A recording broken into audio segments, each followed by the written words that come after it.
Capítulo 1.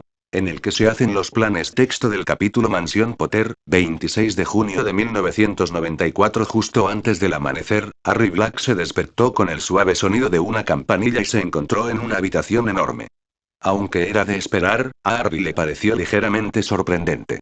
El dormitorio principal de la mansión Potter era el más grande que Harry había visto en su vida, y ahora era solo suyo. Para un niño que había pasado sus años de formación durmiendo en un colchón raído en un armario, resultaba algo intimidante. Se preguntó qué habría hecho el primer Lord Potter que se alojó allí con su lady para que necesitaran un dormitorio tan grande. Entonces, se burló al pensar en Lord y Lady Potter, aunque pensara en Potters muertos hacía mucho tiempo. Y entonces, se enfadó consigo mismo por burlarse, otro efecto secundario del juramento de enemistad que su padrino, Sirius Black, había jurado impulsivamente contra la familia biológica de Harry. Unos 3 meses antes, la astucia de Harry, la duplicidad de Peter Pettigrew y la ineptitud de James Potter habían conspirado para que Harry consiguiera un contrato de arrendamiento de 18 años en la mansión Potter. Llevaba varias noches durmiendo en el cavernoso dormitorio principal. Y aunque esperaba disfrutar de su estancia en esta finca palaciega, ya estaba cansado de luchar contra una vaga sensación de constante molestia sobrenatural cada vez que recordaba quién había sido el dueño original del lugar. De acuerdo, pensó irritado. Definitivamente tengo que cambiarle el nombre al lugar si voy a quedarme aquí, ¿pero a qué? ¿A la mansión Wilkes? ¿A la Casa Negra? ¿Al escondite de Harry? Los pensamientos de Harry fueron interrumpidos por un saludo de quien había estado tocando el timbre para despertarlo. Buenos días, señor Harry, dijo Dobby alegremente. Son las 5:45 am. Tiene previsto reunirse con el señor Theo en la terraza en 15 minutos para su paseo matutino, seguido del desayuno en el solario a las 8:30 am. La señorita Amaryllis, el señor Sirius y el señor Regulus se unirán a ustedes. Dobby chasqueó los dedos, y un par de pantalones cortos y una camiseta aparecieron en la cama de Harry, junto con zapatillas y calcetines. Harry suspiró. Su ejercicio matutino consistía en un trote rápido de 3 kilómetros por el campo, seguido de calistenia y un entrenamiento básico de Wushido con su querido amigo y hermano pequeño no oficial, ahora que Jim Potter ya no lo desempeñaba, Theo sin nombre. Theo lo había estado animando a hacer ejercicio con él, lo que a Harry le pareció una buena idea en aquel momento. De hecho, en una decisión imprudente, Harry le había ordenado a Dobby que se asegurara de levantarse todas las mañanas a tiempo para correr con Theo y que ignorara cualquier orden de dejarlo dormir hasta tarde a menos que Theo lo autorizara. Por desgracia, Theo se había convertido en el entrenador personal de Harry con entusiasmo, como lo atestiguaban sus músculos, aún doloridos. El almuerzo del señor Harry será al mediodía, continuó Dobby, aunque el abogado del señor Harry llegará a las 11:30 para discutir algunos asuntos de la casa antes de la llegada de los demás invitados. Gracias, Dobby, dijo Harry antes de entrar al baño para usar las instalaciones antes de cambiarse. Mientras se lavaba las manos, Harry observó su propio reflejo durante unos segundos. Luego, se acercó más y se miró fijamente en el reflejo de sus ojos verdes. Arrugó la frente en señal de concentración, pero después de unos 10 segundos, el chico exhaló con fuerza y negó con la cabeza antes de salir. En el pasillo, Theo ya lo esperaba con una sonrisa burlancia. Eres demasiado alegre para ser un Slytherin, espetó Harry. Vamos. Dijo el otro chico riendo. Esto te hará bien. ¿Por qué la gente solo dice esto te hará bien cuando hablan de algo desagradable? Preguntó Harry con amargura mientras seguía a Theo por el pasillo. Afuera, en el jardín delantero, Harry se sorprendió al ver que alguien había decidido acompañarlos en su carrera matutina por los jardines. Era Archie Goodwin, el mago estadounidense a quien Sirius había contratado recientemente como guardaespaldas personal y entrenador de duelo de Harry. Originario de Nueva York, como su acento atestiguaba, Archie se había formado en Ilvermorny y se había especializado en defensa. Un joven de 20 y tantos años, era un mestizo criado por muggles, como lo demostraba lo cómodo que se veía con un chándal muggle. Todo eso era mentira. Archie Goodwin era la última identidad falsa de Regulus Black. Como metamorfómago, Rex se había acostumbrado durante el último año a adoptar una nueva forma cada vez que salía al mundo mágico. Pero ahora, él y Sirius se habían mudado a la mansión Potter, y con todos los invitados que Harry esperaba durante el verano, Rex ya no podía andar por ahí con el rostro de un ex mortífago oficialmente fallecido. Reg había tomado el nombre de un libro que había leído durante su estancia en Australia. La Liga de los Hombres Asustados. Su apariencia actual se basaba vagamente en la identidad de Lazarus Witte que había usado durante tantos años, ya que se sentía cómodo con ella indefinidamente. Además, tenía la ventaja de ser un rostro que había creado desde cero, en lugar de ser alguien que había visto en una película o un periódico. El metamorfómago cambiaba el color del pelo y los ojos por si acaso alguien que conociera a Lazarus Witte andaba por Gran Bretaña, y había restaurado su edad a la que tenía cuando se mudó a Australia 14 años antes. Buenos días, chicos. ¿Listos para hacer ejercicio? La primera vez no me gustó la espeluznante alegría de Lockhart, Reg, dijo Harry con expresión inexpresiva. Ja, ja. Respondió el hombre con la falsa risa Lockhart que le había irritado a Harry durante casi todo su segundo año. Apenas amanece y vamos a salir a correr, Harry, añadió con picardía. No será más divertido si nos ponemos serios. Una larga y sudorosa carrera después. Tras completar su recorrido, Theo empezó a repasar katas básicas de Wushido con su amigo.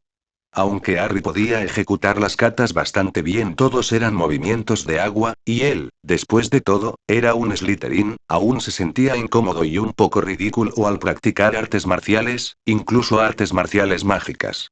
Como había dicho desde el principio, cualquier mago al que pillen sin varita se merece lo que le pase. Reg parecía igualmente dudoso. Cuéntamelo otra vez, Theo.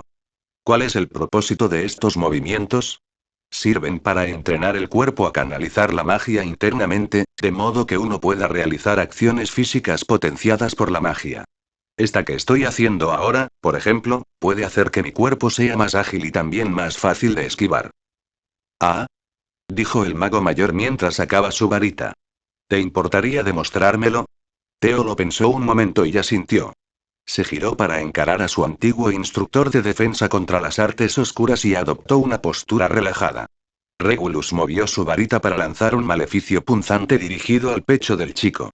Al instante, Theo giró el cuerpo por la cintura, inclinándose hacia un lado, y el maleficio pasó rozando al chico, fallándolo por centímetros. Intrigado, Regulus lanzó 4 maleficios picantes más, cada uno más rápido que el anterior. Theo esquivó los 3 primeros contorsionando su cuerpo de formas cada vez más retorcidas y vagamente serpenteantes, pero el cuarto impactó. ¡Ay! Siseó Theo. Sí, todavía soy un poco novato, pero ese es el principio general. Aún así, esquivar 4 de 5 hechizos es un buen promedio, dijo Reg tranquilizadoramente. Tal vez dijo Harry, pero tampoco te lanzaste a por todas para golpearlo. Es decir, te he visto batirte en duelo con Aurores y moverte más rápido que eso. Sin mencionar aquella vez que tú y yo nos batimos en duelo cuando aún creía que eras Lockhart. Cierto, pero los ataques que acabo de realizar fueron bastante rápidos y precisos comparados con los que verías de un duelista novato en Marsella. Más importante aún, por lo que he observado hasta ahora, Wushido no se consideraría magia ilegal si se usara para esquivar un ataque, lo que significa que podría ser muy útil en el circuito de duelos. ¿En serio? Preguntó Harry sorprendido. Ah, sí. En Marsella, competirán bajo las reglas francesas, lo que significa que el área de duelo será básicamente un pasillo de 15x40. La mayoría de los duelistas solo hacen esfuerzos simbólicos para esquivar y concentrarse en los escudos. Pero si puedes esquivar el fuego mágico con la misma destreza que Theo y concentrar tu varita exclusivamente en el ataque, podría ser muy ventajoso. Lo probaremos durante nuestra sesión de entrenamiento después del desayuno. Harry asintió y los 3 Slytherin regresaron a la mansión para lavarse antes del desayuno. Más tarde. A las 11:30, un Harry exhausto pero con energía se había duchado y vestido para recibir a sus invitados. Artemus Podmore y Estia Jones fueron los primeros en llegar por la Red Flue, y Harry, Sirius y Archie estaban allí para recibirlos. Buenos días, Lord Wilkes, dijo Archie. Y a usted, Lord Black. Creo que Harry y yo te hemos dicho que no nos andamos con rodeos, dijo el mago mayor mientras estrechaba la mano del abogado. Llámame Sirius. Como quieras, Sirius, respondió Archie antes de volverse hacia el otro hombre en la habitación. No creo que nos hayan presentado. Soy Artemus Podmore, senescal de Lord Wilkes. Esta es mi socia, Estia Jones, quien desempeña la misma función para Lord Black. Archie Godwin, dijo Regulus con acento estadounidense. Lord Black me ha contratado como entrenador de duelo de Harry, su guardaespaldas y, bueno, su subordinado. Artie se rió. Bueno, con suerte, el cuerpo de Sirius no necesitará mucha protección, aunque entiendo por qué quiere ser cauteloso. Sí, dijo Sirius con desenfado. Que seas paranoico no significa que no te quieran atrapar. En efecto. Entonces, ¿dónde nos reuniremos? Tú y yo estaremos en el estudio del maestro, dijo Harry. Sirius se reunirá con Estia en el salón al final del pasillo. Y con esto, los dos señores se separaron para sus respectivas reuniones de negocios. El estudio de maestría. Al entrar Artie en el estudio del maestro, notó algunos cambios desde la última vez que había estado en esa habitación 6 meses antes. El más notable era que ahora colgaba sobre la repisa de la chimenea una gran pancarta con el escudo de la casa Slytherin. ¿Es esa tu forma de burlarte de la famosa familia Potter, de Gryffindor? Preguntó Artie divertido. Indirectamente respondió Harry. Debajo está el escudo de la familia Potter, que ni siquiera Dobby puede quitar. Así que decidí taparlo. Probablemente sea prudente. Bueno, primero lo primero. Artie dejó su maletín sobre el escritorio y sacó una pequeña caja del bolsillo. La abrió para mostrar el anillo de onix que contenía. El anillo era de plata, y Harry notó que, cuando la luz incidía en la piedra con precisión, se podía ver una tenue W estilizada en escritura gótica. El anillo de Lord Wilkes, dijo el abogado. Puede examinarlo, pero no se lo ponga todavía. ¿Estás seguro de que es seguro? Preguntó Harry mientras observaba el anillo que llevaba por última vez Erasmus, señor juguetero Wilkes. Es bastante seguro. De hecho, el ministerio insistió en que sus rompedores de maldiciones lo examinaran y lo limpiaran de sus encantamientos más exóticos. Sin embargo, aún así, le dará un susto desagradable a quien se lo ponga sin haber jurado antes como señor de la casa, lo cual es habitual para un anillo del señor. Te lo pondrás después de tomar tus votos en agosto. Pero quería enseñártelo primero. Harry tomó el anillo y lo examinó. Notó una escritura grabada en el interior latín en cursiva. ¿Qué es esto escrito? Ese es el lema de la familia Wilkes. Vive ut cras moriturus. Vive como si fueras a morir mañana. Harry hizo una mueca. ¿Puedo cambiar el lema familiar por algo menos morboso? No es fácil. Pero eres libre de no usarlo salvo en algunas ocasiones especiales. Aunque está en el escudo y el anillo. Artie abrió su maletín y sacó unas hojas de pergamino. Y ya que estamos hablando del anillo del señor, tienes que tomar una decisión. Oh. Como dije, el ministerio eliminó los encantamientos ilegales del anillo. Así que quedan 3 espacios para hechizos que pueden usarse para encantamientos de reemplazo. ¿Cuáles fueron los hechizos que se quitaron? Preguntó Harry con curiosidad. Se podría envenenar cualquier bebida con un toque de un dedo. Se podría permitir manipular el resultado de las tiradas de dados, algo que al parecer el juguetero usaba para hacer trampa en los casinos muggles. Y se podría permitir dar una descarga eléctrica a cualquiera al que estrecharas la mano. ¿Qué? ¿Algo así como un timbre de alegría? Harry tuvo que explicarle al mago mayor el concepto de un timbre de alegría muggle. Sí, más o menos así. Solo que la intensidad de la descarga variaba desde dolorosa pero inofensiva hasta letal al instante. Harry hizo una mueca. Entiendo por qué el ministerio lo desaprobaría. ¿Qué recomendarías? Artie le entregó el pergamino. Aquí están todos los hechizos que podemos inscribir en el anillo con un encantador de confianza sin que el ministerio tenga que investigarlos. Léelos y dime cuál prefieres. Tendré tu anillo listo para agosto. Hay unas 40 opciones, así que piénsalo bien. Claro, Harry echó un vistazo a la lista.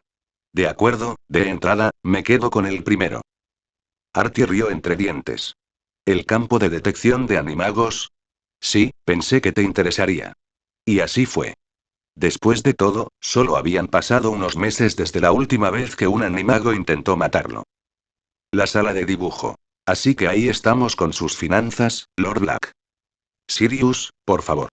Estia suspiró. Era la tercera vez que su jefe intentaba familiarizarse con ella desde que comenzó la reunión. Es usted muy amable, Lord Black. Pero con el debido respeto, preferiría mantener nuestra relación estrictamente profesional. Y como joven soltera empleada por alguien como usted, estrictamente profesional significa que lo llamo Lord Black. Sirius arqueó una ceja. ¿Alguien como yo? Sí, Lord Black.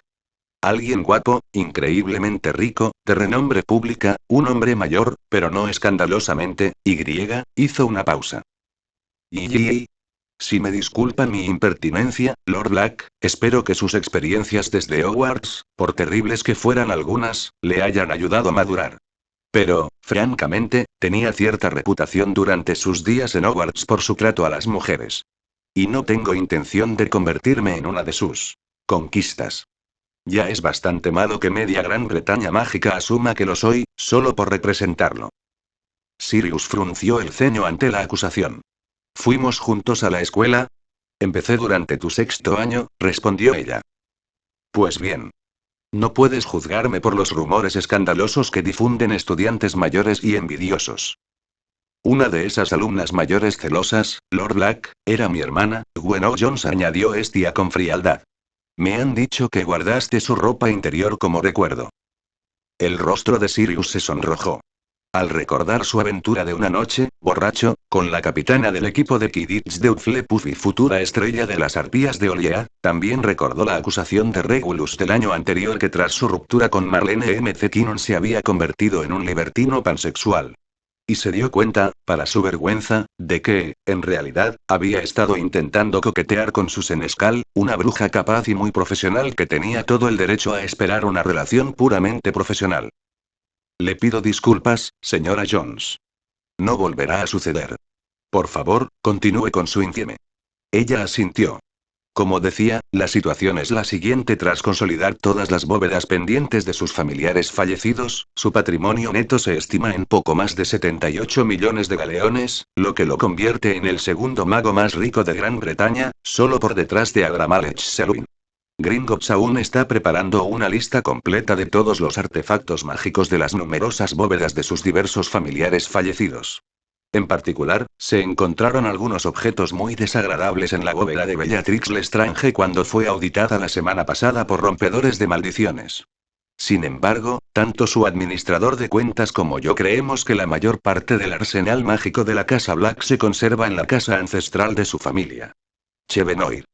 No puedo entrar en él hasta que preste mi juramento de señor. ¿Sabemos por qué? Sospecho que tiene que ver con las circunstancias que rodearon la muerte de tu abuelo. Arcturus Black se recluyó por completo en 1979, y Chevenoir quedó cerrado incluso para los miembros de su familia. Pero no murió hasta el 8 de agosto de 1991, fecha que solo conocemos porque tanto Gringotts como el libro del Wizengamot anotaron tu ascenso a Lord en esa fecha. Hizo una pausa. Por cierto, por curiosidad, ¿qué significa Chevenoir? Significa que alguien no hablaba francés, respondió Sirius con un bufido. Se suponía que era Chenenoir o roble negro por la madera utilizada en la construcción de la casa actual después de que el Castillo Negro fuera arrasado durante la Guerra de las Rosas. Pero en varios documentos oficiales se escribió como Chevenoir, y en 500 años nadie se molestó en corregirlo. Probablemente porque suena mejor. Bueno.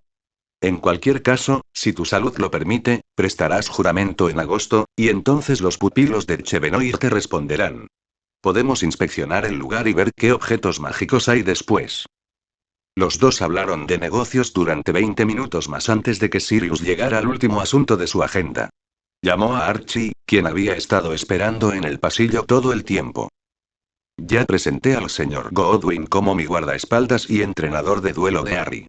Pero también realizará una investigación para mí, y me gustaría que coordinara sus hallazgos con usted. ¿De qué tipo de investigación estamos hablando? Archie intervino. Lord Black tiene motivos para creer que su hermano menor, Regulus, sigue vivo. Estia se quedó atónita con la noticia. Pero no era él. ¿Un mortífago? Terminó Sirius. Aparentemente no. Estaba destinado a tomar la marca tenebrosa por insistencia de nuestros padres cuando desapareció. Supuse que lo habían asesinado, pero hace poco descubrí que Arcturus Black le había dejado una bóveda secreta y los medios para fingir su propia muerte si cambiaba de opinión sobre servir a quien tú sabes. También supe que se accedió a la bóveda en 1979, aproximadamente cuando supuestamente murió Regulus. Y al enterarme de eso, de repente me di cuenta de que nadie parecía saber realmente cómo murió Regulus. ¿Un hechizo de algún tipo? Sí, dijo Archie. Un hechizo muy oscuro y posiblemente ilegal que, en este caso, se usó para que la mayoría asumiera que Regulus Black estaba muerto, sin pensarlo mucho. Eso suena como un Fidelius. Conceptualmente, esto no es tan poderoso. Al parecer, si alguien encuentra incluso evidencia débil de que Regulus nunca murió, de repente puede descubrir el engaño. Basta con preguntar cómo murió la persona. Por eso quiero que esto se resuelva con discreción, dijo Sirius. No sé con certeza si Regulus sigue vivo, pero si se ha mantenido alejado de los problemas y lleva una vida decente, no quiero exponerlo y que los mortífagos lo ataquen. Tampoco quiero meterlo en problemas con la ley por cosas que hizo cuando apenas tenía 17 años y de las que se ha arrepentido. Estia asintió.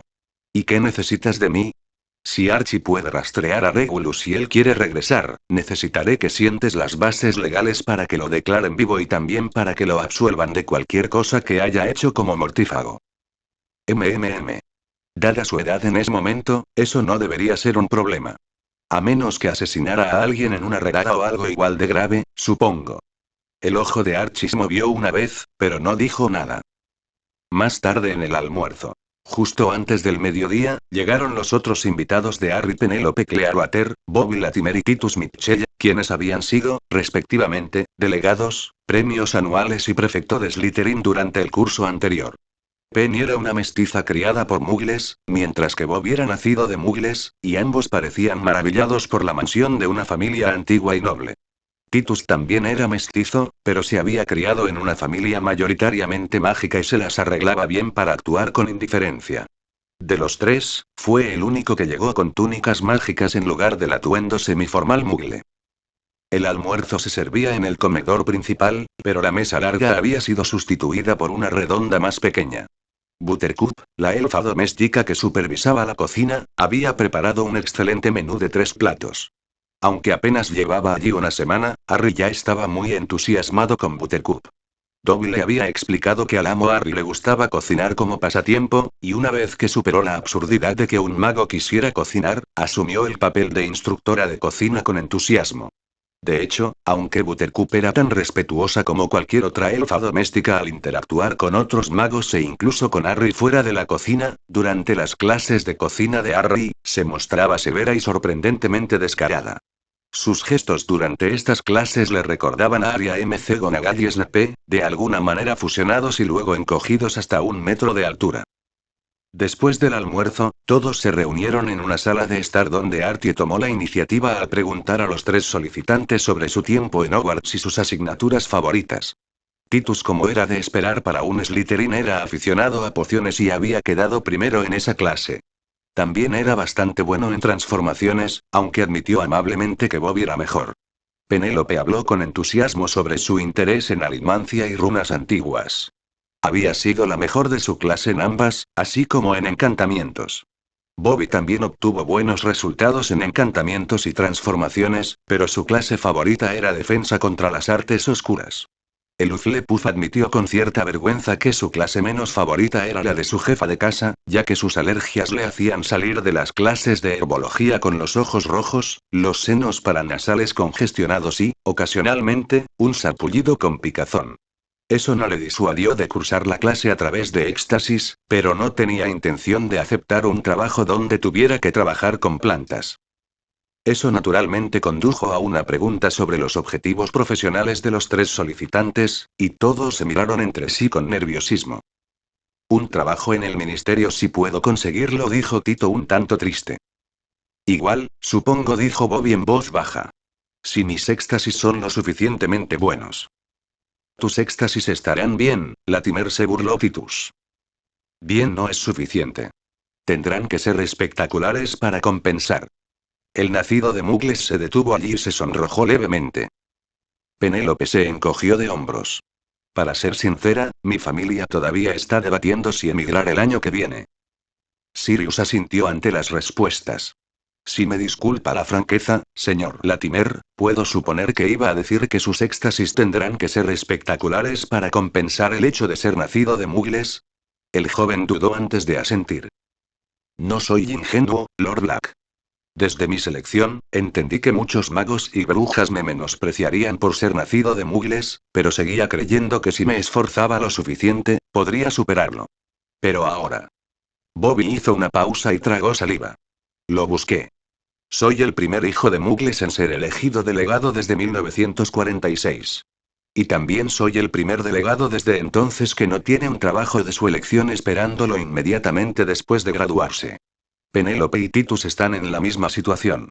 Pero por lo que he sabido, todos los delegados y delegadas sangre pura de los últimos 10 años han sido reclutados por el ministerio desde el comienzo de su último año, al igual que todos los prefectos sangre pura. Y los que no entraron directamente en el ministerio, generalmente en un puesto inicial prestigioso, fueron los que pudieron rechazar ofertas de trabajo para comenzar una maestría o aceptar un trabajo en el sector privado. Soltó una risa silenciosa. Yo, en cambio, nunca recibí una lechuza. ¿Le interesa una maestría, señor Latimer? Preguntó Artie. Yo. Quizás.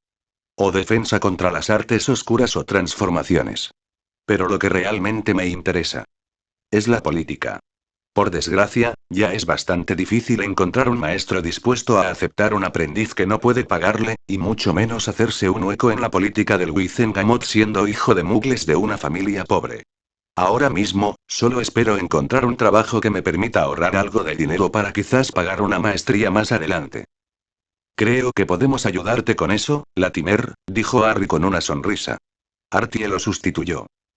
El trabajo que les ofrecemos a los tres, de hecho, es inicialmente a corto plazo. Lord Wilkes se ha beneficiado mucho de las tutorías de verano en el pasado. Sin embargo, ninguno de sus tutores de los 2 últimos veranos está disponible para este. Ante esto, Bobby y Penélope parecían confundidos. Pero Harry, quiero decir, Lord Wilkes no puede usar varita durante el verano, ¿verdad? Preguntó Penélope. Hay una excepción al rastreo, dijo Titus en voz baja. Si paga una licencia especial, puede usar una varita bajo la supervisión de un adulto cualificado. No está anunciado para los nacidos de mugles. Bobby empezó a ofenderse cuando Harry habló. Por si sirve de algo, la licencia de tutoría no es tanto una conspiración contra los nacidos de mugles, sino más bien una conspiración contra todos los que no son ricos. La licencia es bastante cara. Claro que sí, murmuró Bobby. Pero aún así, ¿para qué necesitas 3 tutores? Porque este año, lo hacemos un poco diferente, respondió Artie. En lugar de tutorías individuales, Harry estará acompañado por varios de sus amigos, posiblemente unos 10, la mayoría de diferentes edades. Por lo tanto, lo trataremos casi como una escuela de día. Cada uno será responsable de asignaturas específicas para las que deberá preparar planes de clase tanto para los alumnos de tercer como de cuarto año. Y posiblemente un par de alumnos de sexto año, añadió Harry. Además de las tutorías, algunos de nosotros estamos en runas antiguas y aritmancia, y tenemos varios proyectos de encantamientos que queremos explorar durante el verano. Sé que los 3 cursaron runas antiguas y aritmancia en sus éxtasis. Pero esto no es solo un trabajo de verano a tiempo parcial, añadió Estia. También es una oportunidad para evaluarlos a los 3. Verán, al final del verano, Lord Wilkes y Lord Black prestarán sus juramentos de unidad y se convertirán oficialmente en señores del Wizengamot. El señor Podmore servirá como senescal para la casa Wilkes, y yo desempeñaré el mismo cargo para la casa Black. Sin embargo, aunque nuestro bufete es perfectamente capaz de gestionar los asuntos legales y políticos de estas 2 casas, Lord Wilkes y Lord Black también necesitarán a alguien que actúe como asistente personal. Alguien que sirva de enlace entre Lord y Senescal según sea necesario. Alguien que se encargue de la programación y organización de las reuniones y eventos sociales de cada Lord. Alguien que se encargue de su correspondencia con los funcionarios del ministerio y otros señores y damas del Wizengamot. En resumen, alguien capaz de representar a una casa antigua y noble. Naturalmente, si juegan bien sus cartas, un puesto como este podría ser increíblemente beneficioso para desarrollar contactos y obtener reconocimiento personal, además de la remuneración habitual. Los 3 graduados quedaron impactados por la descripción de Estia. Pero Titus tenía una pregunta. Dijiste que habría vacantes para 2 asistentes. Pero somos 3. En cuanto al puesto que tenemos disponible ahora mismo, dijo Sirius, solo hay 2 plazas. Sin embargo, si nos impresionan durante el verano, estoy bastante seguro de que encontraremos un tercero. Además, el señor Latimer mencionó su interés en obtener una maestría. Para endulzar la oferta, al final de un año de servicio, si alguno de ustedes aún desea una maestría, la pagaremos y elaboraremos un plan de pago o un período de servicio bajo juramento igual a lo que pagamos. Añadió Harry. Aquí también tendrás alojamiento y comida gratis. Tengo 17 habitaciones. Más vale que alguien las llene. Entonces preguntó Artie, ¿les interesa el trabajo que les describí? Bobby miró a Titus y a Penélope alternativamente. ¿Cuándo empezamos? Preguntó con entusiasmo. 27 de junio de 1994, sede del TMLE. ¿Entiendes? Por supuesto, lo problemático que es esto, dijo el mortífago diplomáticamente. James Potter asintió respetuosamente e intentó no pensar en el tema de los mortífagos, pues creía que no sería un tema fructífero de conversación durante la entrevista de trabajo.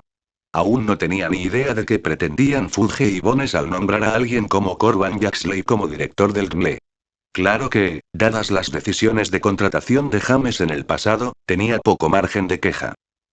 Estoy al tanto de los escándalos que rodean mi salida del cuerpo de Aurores, director Jaxley, dijo con cautela. Sin embargo, como animago, estoy obligado a servir en el ministerio de alguna manera. Y dada mi experiencia laboral previa, creo que algo relacionado con las fuerzas del orden sería lo mejor para mí. Y en principio, estoy de acuerdo, dijo el director Jaxley con desenfado. Pero debemos reconocer los hechos, Potter. Y el hecho más importante ahora mismo es que tenemos a 5 magos de golpe bajo la protección permanente contra daño por hechizos de San Mungo partiéndose de risa por culpa de tu hombre Pettigrew, sin mencionar a varios más que murieron o resultaron heridos durante su huida con Rockwell. Sé que cometí errores terribles con Pettigrew, dijo James, conteniendo la ira. Una parte de él se preguntaba si Jaxley había conocido a Peter como mortífago en su época. Y entiendo por qué los magos de golpe podrían tener una mala opinión de mí como resultado de esos errores. Pero aún así, Jaxley levantó una mano para silenciar a Potter mientras reflexionaba sobre el asunto. Luego, se recostó en su silla y sonrió. En realidad, Potter, sé exactamente dónde puedo ubicarte. Un lugar donde puedas aprovechar al máximo tus talentos, pero sin que te conviertas en un foco de controversia. Y también un lugar que, en mi opinión, ha estado falto de personal en los últimos años. Jaxley se inclinó hacia adelante. Y si no recuerdo mal, usted era un firme defensor de la ley de protección Mugle, ¿no? Lo era, respondió James. Pues bien. Esto será perfecto. La oficina del mal uso de artefactos Mugles 30 minutos después. Arthur Weasley revisó el decreto ministerial con los ojos muy abiertos antes de volver a mirar al hombre que lo había traído.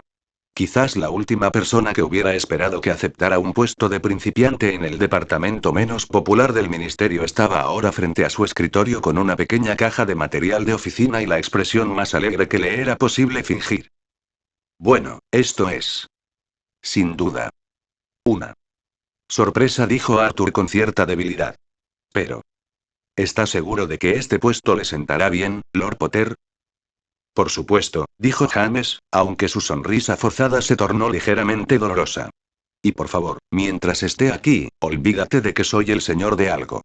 Piensa en mí como tu humilde asistente. Se escuchó un fuerte rum detrás de él proveniente de Perkins, que estaba sentado en el otro escritorio que había sido amontonado en la pequeña oficina. Ese es el asistente junior, ¿verdad? James tragó saliva y se esforzó por mantener la sonrisa. Recordó que Perkins había sido desterrado a la oficina de mal uso de artefactos Mugles para trabajar como asistente de Weasley tras ser expulsado de los magos golpeados. Bebiendo en el trabajo, si James recordaba bien. Y ahora Perkins sería su otro superior. Claro, definitivamente. Asistente junior. Anímate, Perkins. Dijo Arthur mientras revisaba los pedidos. Potter no viene con las manos vacías. También nos han aprobado una oficina más grande. Ah, ¿sí? ¿A dónde nos llevan? Preguntó Perkins, algo emocionado, mientras su jefe seguía leyendo. Arthur tosió para aclararse la garganta. Habitación 247. Justo al lado de la sala de calderas. Perkins miró a James con enojo. Bienvenido a bordo, dijo con visible desdén. James sonrió aún más fuerte. Mientras tanto, mientras Potter le daba la espalda, Arthur apartó discretamente una carta que había recibido esa mañana antes de que su nuevo subalterno notara el sello de la casa Wilkes. La madriguera más tarde esa noche. Después de un largo día dedicado a trasladar la oficina de mal uso de artefactos muggles a su nueva ubicación que de alguna manera era aún más estrecha e incómoda que antes, Arthur Weasley viajó por Flu a la madriguera para encontrar a dos invitados adicionales sentados en la mesa del comedor con Molly Black y Artemus Podmore. Ah, Lord Wilkes. Dijo sorprendido. Le pido disculpas, pero llegué tarde a la oficina y no he tenido tiempo de ponerme algo más formal. Bueno, por favor, no lo haga por nosotros, señor Weasley, dijo el chico amablemente. Y, por favor, llámeme Harry. Solo si me llamas Arthur, dijo el hombre mientras se sentaba a la mesa y se dirigía a su esposa. ¿Dónde están los niños, Molly? Perky está en su habitación, los gemelos están volando, Ginny está con los Lovegod y Ron está fuera. Arthur asintió con complicidad. Durante su primer día de trabajo juntos, James le había dado la dirección de la red Flu de los Potter y le había dicho que Ron era bienvenido en cualquier momento. Y, a la luz de la carta enviada por Podmore en nombre de Harry, Arthur decidió contactar a Molly durante su hora de almuerzo y pedirle que enviara a su hijo menor a visitar al niño que vivió durante el resto del día. Como la mayoría en el ministerio, Arthur conocía el juramento de enemistad entre la casa Black y la casa Potter aunque unilateral, y había decidido que la presencia de Ron en la madriguera podría complicar sus conversaciones. Arthur se sentó a la mesa frente a los dos invitados, mientras Molly se sentaba a su lado. Según entiendo por tu carta, querías reunirte con nosotros para saldar una deuda debida. ¿Tiene esto algo que ver con lo que le pasó a Ron al final de su segundo año? Harry pareció confundido por un momento hasta que comprendió a qué se refería Arthur. La carta acababa de mencionar el pago de una deuda vitalicia, pero Harry se sorprendió al darse cuenta de que los Weasley mayores no sabían de qué deuda hablaba. Indirectamente, dijo Harry. No le estoy reclamando una deuda vitalicia a Ron. Tanto Jim como Ginny también estuvieron en la Cámara de los Secretos, y nos ayudamos mutuamente para salvarlo. Me refiero a la deuda vitalicia que le debo a George. Arthur y Molly se miraron confundidos. Harry dudó. Puedo asumir que no les contó a ninguno de ustedes lo que hizo por mí la mañana de todo ese asunto de la Cámara de los Secretos. No recuerdo que mencionara nada que pudiera implicar una deuda vitalicia, dijo Molly. Aunque recuerdo que estaba en la enfermería cuando llegamos a Hogwarts. Creo que dijo que los ayudó a salir del invernadero antes de que explotara, pero antes de que supiéramos más detalles, Fawkes los llevó allí y nos distrajo el estado de Ron. Harry se preparó. Supuso que Molly gritaría. George no estaba cerca del invernadero cuando explotó, señora Weasley. Estaba dentro. Conmigo. ¿Qué? Gritó ella. Harry continuó explicando que, sin darse cuenta, había activado una trampa rúnica explosiva, de la que atribuyó la culpa al profesor Lockhart y su libro malvado, y que George lo había seguido valientemente antes de rescatarlos a ambos con un uso innovador del encantamiento Protego Orbis. Arthur y Molly quedaron atónitos. No tenía idea, dijo Arthur débilmente. Para ser sincero, no me sorprende, dijo Harry. A pesar de la facilidad de los gemelos para llamar la atención, George puede ser bastante humilde en asuntos ajenos a las bromas. Pero si no hubiera sido por él, habría muerto ese día. Y ahora, estoy en condiciones de saldar la deuda que tengo con él y con toda tu familia. Lord Wilkes, Harry, George no te salvó por dinero. Lo hizo porque es lo correcto. Lo sé, señor Weasley. Para ser sincero, no estoy seguro de que le deba tanto si pensara que me salvó por egoísmo. Hizo una pausa mientras buscaba las palabras. La cuestión es que ustedes, los Weasley, son buena gente. Solo pude pasar unos días aquí el verano pasado, pero puedo decir con sinceridad que fue mi primera experiencia con lo que debería ser una verdadera familia. Arthur se sonrojó mientras los ojos de Molly se humedecieron. Harry continuó. Realmente siento que le debo la vida a George y, por extensión, a toda su familia. Y si tengo que tener una deuda de por vida con alguien, prefiero que sea con gente que me cae bien y a la que me sentiría orgulloso de ayudar. Arthur asintió. ¿Y qué tenías en mente? Harry miró a Art y ella asintió. La casa Wilkes propone pagar las cuotas de la casa Weasley al Wizengamot durante los próximos 5 años, dijo. Los dos mayores Weasley parecían desmayarse. Eso es. Eso es. Balbuceó Molly. Creo que mi esposa está queriendo decir mucho dinero, añadió Arthur. Es muy generoso, Lord Harry. Pero no puedo aceptarlo. Tengo la esperanza de que algún día reactivemos nuestro escaño de nobleza. Pero cuando lo hagamos, será porque toda nuestra cámara se lo ha ganado. No me sentiría bien aceptando semejante beneficio por algo que hizo uno de mis hijos, por muy orgulloso que esté de él. Artemus se volvió hacia Harry con una mueca y le entregó una hoz. Harry se volvió hacia los Weasley con una sonrisa burlancia. Le dije que serías demasiado honorable para algo tan directo. Así que, ¿qué tal si empezamos con algo menos generoso y seguimos a partir de ahí? La casa Wilkes propone pagar la educación de tus hijos menores restantes mediante una maestría si así lo desean. Además, la casa Wilkes propone pagar las licencias de verano para George, Fred, Ginny y Ron, y invitarlos a todos a mi casa para clases particulares este verano. Esa oferta les pareció un poco más aceptable a los Weasley, y Artie les explicó cómo funcionaría la escuela diurna de Harry. Los niños viajarían a la mansión por la red Flu y podrían usar sus varitas bajo la supervisión de un adulto de 9:00 a 16:00, 4 días a la semana. También podrían practicar el vuelo, ya que la mansión contaba con un campo de Quidditch de tamaño completo. Y si los Weasley deseaban otras opciones educativas, Harry estaría encantado de proporcionárselas.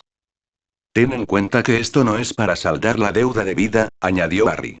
Le debo a tu familia mucho más que esto. Es lo mínimo que podía hacer, y ojalá me dejaras hacer más. Tras unos minutos de preguntas, Molly y Arthur salieron a hablar de la oferta.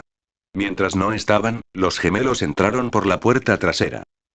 «Harrykins», exclamó George, «¿qué hace aquí nuestra serpiente favorita y escurridiza?» Harry le explicó la situación a Fred con horror. ¿Estás tratando de convencer a nuestros padres para que nos hagan estudiar durante la mayor parte del verano? Artie se rió. Más bien, estamos intentando convencer a tus padres para que te dejen usar tus varitas durante casi todo el verano. Fred hizo una mueca. Bueno, creo que eso lo hace aún más atractivo. Después de unos minutos, Molly y Arthur regresaron. En nombre de la casa Weasley, dijo a Arthur, acepto con agrado su oferta de instrucción para nuestros hijos. Y espero que esto marque el comienzo de una amistad entre nuestras dos casas. Tenemos una pequeña condición, dijo Molly, separando el pulgar y el índice a media pulgada. Creo que sería mejor que acompañara a los niños para asegurarme de que todo esté bien y de que se porten bien. Al final, los ojos de Molly se dirigieron a los gemelos, quienes mostraron sus expresiones más inocentes. Eso sería perfectamente aceptable, dijo Artie. Y estoy seguro de que Harry estaría de acuerdo. Claro, dijo Harry alegremente.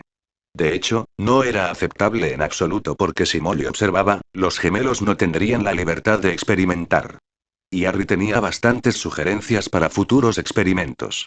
Pero no podía negarle a Molly el derecho de acompañar a sus hijos a un lugar desconocido. Bueno, pensó mientras se acercaba para estrecharle la mano a Arthur. Supongo que tendré que pensar en cómo distraerla de vez en cuando. Pero antes de que alguien más pudiera comentar, se escuchó un fuerte ruido desde la red Flu y la voz de Ron llamó desde la habitación contigua. «Mamá. El señor Potter aún no ha vuelto del trabajo. ¿Te parece bien que Jim coma con nosotros?» La voz de Ron se apagó al entrar al comedor justo a tiempo de ver a Harry y a su padre estrechándose la mano, con el abogado de Harry a un lado. Harry se giró y la sonrisa se le borró del rostro al ver a Jim de pie junto a Ron en la puerta. ¿Estamos interrumpiendo algo?, preguntó Jim con sospecha. Un silencio cayó sobre la habitación, que fue interrumpido por el susurro escénico de Fred a su gemelo. ¡Qué asco! 4 Privet Drive, Surrey 10 minutos después. Oh, ya volviste. Dijo Lily sorprendida, ¿pasa algo en la madriguera?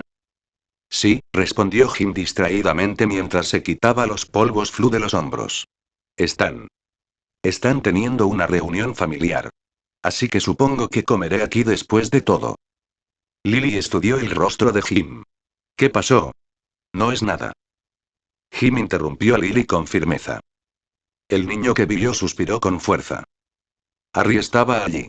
Parece que ha llegado a un acuerdo Ron, Ginny y los gemelos irán a nuestra. Quiero decir, a casa de Harry para recibir clases particulares de verano 4 días a la semana. Ah, bueno. Eso es bueno para Ron, ¿no? Preguntó con cautela. Jim asintió, pero no dijo nada. Intelectualmente, sabía que estaba bajo una compulsión mágica que lo obligaba a desconfiar de su hermano, así que intentó evitar la paranoia. Pero también sabía que Harry también estaba bajo una compulsión mágica que lo obligaba a odiarlo. Así que no era del todo inverosímil que Harry hubiera pagado la escuela de verano de los Weasley solo para privar a Jim, con rencor, de la compañía de su mejor amigo durante la mayor parte del verano. Escucha, dijo finalmente. Voy a acostarme hasta la cena. ¿Sabes algo de papá? Debería estar en casa en una hora. La cena estará lista a las 7. Jim se ajustó el cuello de la camisa y se secó la frente. ¿Otra vez el aire acondicionado? Preguntó. Lily asintió. Haré algunos encantamientos refrescantes arriba antes de irnos a dormir. Asintió y subió sin decir nada más. En su habitación, Jim se secó la frente de nuevo y abrió la pequeña ventana para que entrara la brisa. Se tumbó en la cama y miró al techo mientras esperaba que sus padres lo llamaran, preguntándose cómo podría empeorar la vida. Mansión Potter 23:00 horas. Harry Black se paró de nuevo frente al espejo de su baño mientras se cepillaba los dientes y se enjuagaba la boca. Una vez más, el chico observó su propio reflejo durante unos segundos antes de acercarse y mirarse fijamente a los ojos verdes. Arrugó la frente en señal de concentración, y esta vez, fue recompensado, aunque dolorosamente. Con un grito agudo, Harry se tambaleó hacia atrás y se tapó el ojo izquierdo con la mano que sentía como si le hubieran apuñalado. Lentamente, el niño apartó la mano y se quedó sin aliento al verse reflejado. Los ojos verdes de Harry ahora eran azules. Sí. Exclamó Harry mientras hacía un gesto de asentimiento. Pero entonces, se acercó al espejo y frunció el ceño. Sus ojos eran azules, sí. Solo que no eran del mismo azul. El ojo derecho era pálido, mientras que el izquierdo era de un azul muy oscuro. Mucho más oscuro de lo que se ve habitualmente en los ojos humanos, de hecho. El ojo izquierdo también era notablemente más grande que el derecho, lo que probablemente fue la causa del repentino dolor de cabeza de Harry. El chico hizo una mueca y concentró su atención en sus ojos desiguales mientras intentaba concentrarse en recuperarlos. Tuvo un éxito parcial. El ojo derecho recuperó su verde original, pero el izquierdo se agrandó aún más en el cráneo de Harry, al tiempo que el iris azul se expandía, de modo que la esclerótica también era azul. El chico se enfureció y luego llamó a su elfo doméstico. Dobby, ¿podrías ir a buscar a Regulus? Parece que me he vuelto a romper un ojo. Más tarde en Surrey. El cuervo surcó los cielos de Surrey con alas sombrías. Mientras estaba en el aire, los problemas y las tensiones del niño que vivió quedaron olvidados. Solo existían el cielo arriba y la tierra abajo. El cuervo estaba contento. Sin esfuerzo, planeó hasta posarse en la rama de un árbol, desde cuya posición privilegiada, el ave observó el paisaje con una expresión majestuosa.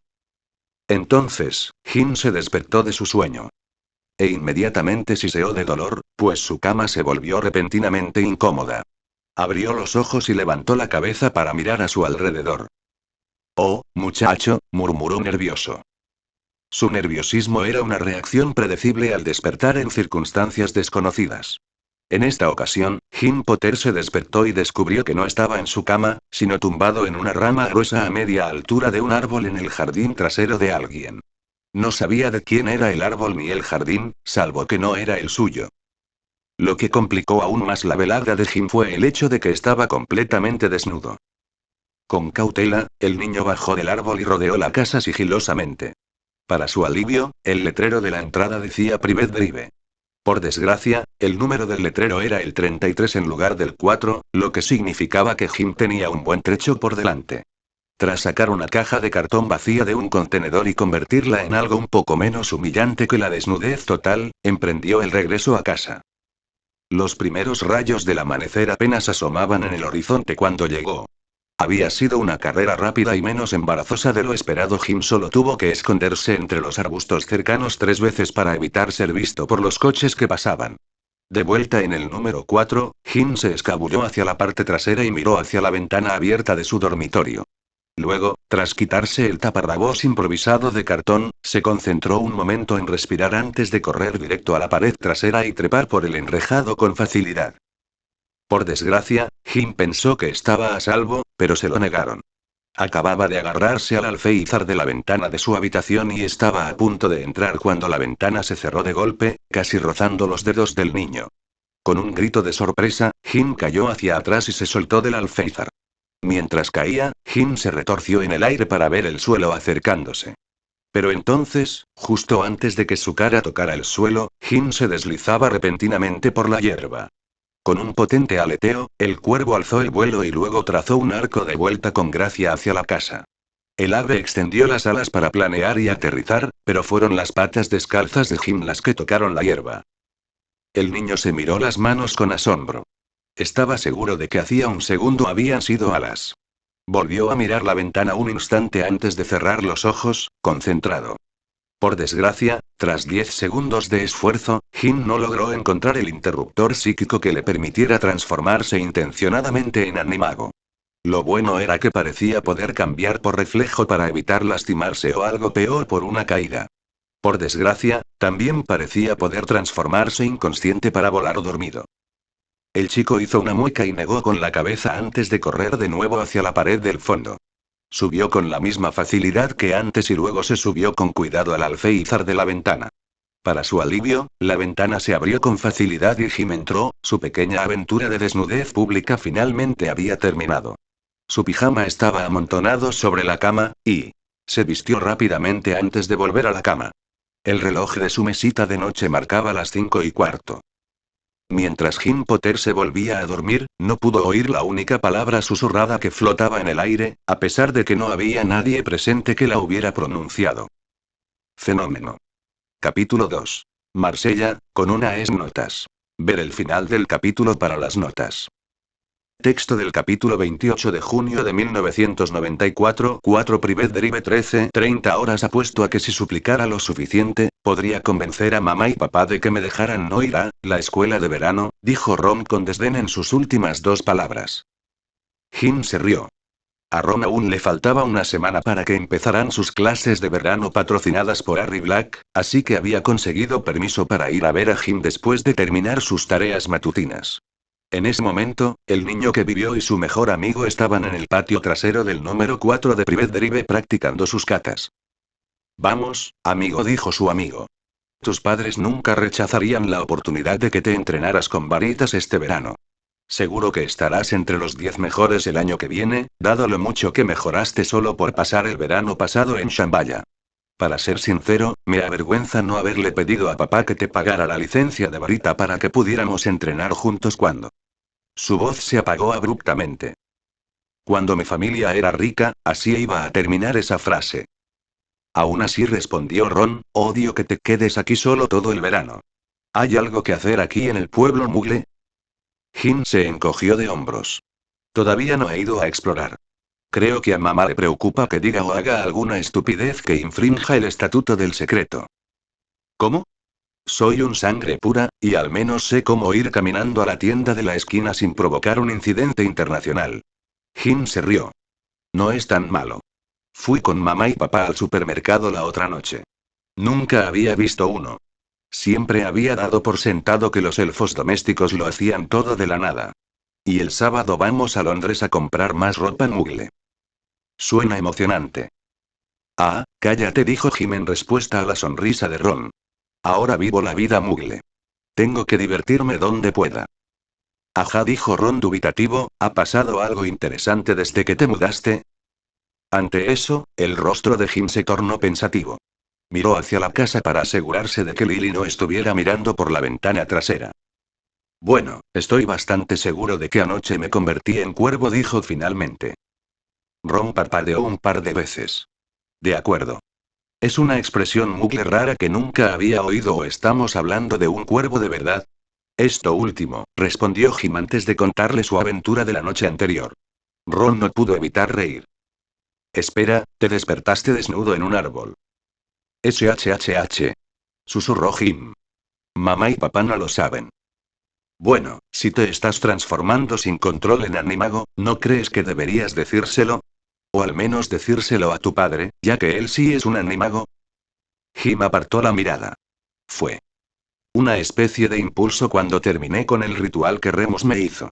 Mi madre solo sabe que estaba trabajando en una transformación parcial para obtener las defensas naturales de oclumancia de un animago. Mi padre ni siquiera sabe tanto. Me preocupa cómo lo tomarán, ya que no estoy registrado. Bueno, tal como yo lo veo, respondió Ron. Puedes decírselo ahora o empezar a pensar en una explicación para cuando te arresten por exhibicionismo. Una semana después en la mansión el 4 de julio comenzaron las clases de verano en la mansión Potter, que aún no había sido rebautizada, y tras unas semanas, Harry se sintió bastante satisfecho con el desarrollo de las cosas. Además de él, Theo, Amy y los 4 hijos menores de los Weasley, se unieron al grupo Hermione Granger, Neville Longbottom, Sue Lee, Anthony Goldstein y Justin Finch Fletchley. La primera mañana, Harry se rió por partida doble además de la expresión de horror en el rostro de Titus Mitchell al enterarse de que enseñaría los terrores Weasley, también estuvo la expresión de asombro de Regulus cuando Harry le presentó a Hermione en su nueva identidad como Archie Godwin, el guardaespaldas mestizo americano. Por casualidad, señor Godwin, ¿ha leído alguna vez a un autor muggle llamado Rex Stout? Preguntó con total inocencia. Nunca he oído hablar de él, murmuró Archie irritado. Dejando a un lado esos dos breves contratiempos, las clases de verano transcurrieron de maravilla al menos para Harry, aunque notó que Hermione parecía algo retraída. Tras persuadirla un poco, la convenció de que le contara qué la había tenido tan distraída. Al parecer, la joven bruja venía todos los días por la Red Flue. Y, concretamente, por la chimenea del nuevo apartamento de su padre.